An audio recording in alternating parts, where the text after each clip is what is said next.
அப்பாவோட 75th birthday கண்டிப்பாக போகணும்னு முடிவு பண்ணிட்டேன். அங்கே போய் உட்காந்து கேக் செஞ்சுட்டு இருந்தா அந்த ஒரு நாளோட என்ஜாய்மெண்ட்டும் போயிடும் அப்படிங்கிறதுனால இங்கே கேக்கை செஞ்சு முடிச்சு தான் எடுத்துகிட்டு போனேன். மொத்தம் 8 கிலோவில் சாக்லேட் கேக் பண்ணியிருந்தேன் ரெக்டாங்கிள் ஷேப்பில்.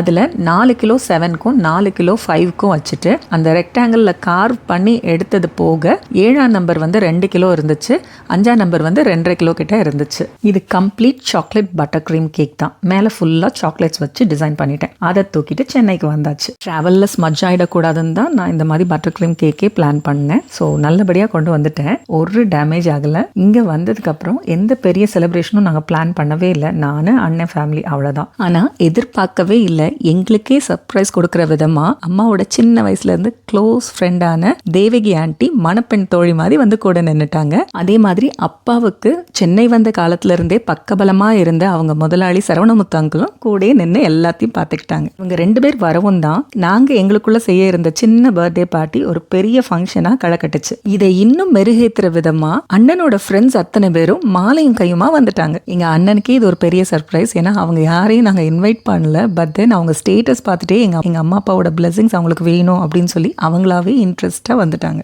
ரொம்ப பெரிய விஷயம். ரொம்ப தேங்க்ஸ் அண்ணா அவங்க எல்லாருக்கும். இது எல்லாத்துக்கும் மகுடம் சூட்டின மாதிரி எங்கள் அப்பாவோட பெஸ்ட் க்ளோஸ் ஃப்ரெண்ட்ஸான ஏர்வாடி ராதாகிருஷ்ணன் அங்கிளும் தாமரை பூவண்ணன் அங்கிளும் ஷால்வையோட வந்துட்டாங்க. மொத்தத்தில் எல்லாரும் சேர்ந்து எங்களுக்கு பெரிய சர்ப்ரைஸ் கொடுத்து இந்த ஃபங்க்ஷனை முழுமையாக நிறைவாக கொண்டாட வச்சுட்டாங்க. ஃபைனலாக குமுதா ஹாப்பி என்னாச்சு அப்படி சொல்கிற மாதிரி எங்கள் அம்மா அப்பா பயங்கர ஹாப்பி. எங்களுக்கு அதுவே பெரிய திருப்தி. காலையில் போய் இறங்கிட்டு நைட்டு ரிட்டர்ன் கிளம்புறதுக்கு டிக்கெட்லாம் போட்டுட்டு தான் போனேன். ஸோ கேக் வெட்டிட்டு ஜஸ்ட் ஒரு தோசையை ஊற்றி சாப்பிட்டு கிளம்புறேம்மான்னு சொல்லி தான் பிளானில் இருந்தோம். இத்தனை பேர் வீட்டுக்குள்ளே வந்ததை பார்த்ததுக்கப்புறம் சும்மா எப்படி அனுப்ப முடியும்னு இம்மீடியட்டாக சங்கீதா ரெஸ்டாரண்ட் கால் பண்ணி எங்கள் அண்ணன் சாப்பாடு அரேஞ்ச் பண்ணிட்டான். 1 ஹவரில் சாப்பாடு ரெடி ஆயிடுச்சு. எல்லாரும் திருப்தியாக அழகாக சாப்பிட்டுட்டு அதுக்கப்புறம் தான் கிளம்புனாங்க. ஒரு வழியாக எங்களுக்கும் தெரியாமல் நாங்கள் எதிர்பார்த்ததுக்கு மேலே ஃபங்க்ஷன் திருப்திகரமாக நடந்துச்சு.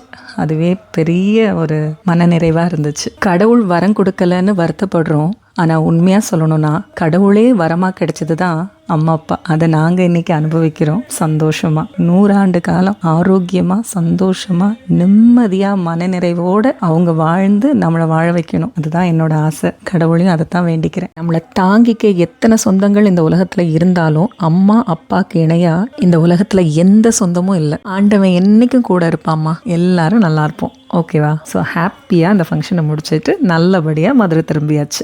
ஒன்ஸ் அகெயின் ஹாப்பி பர்த்டே அப்பா.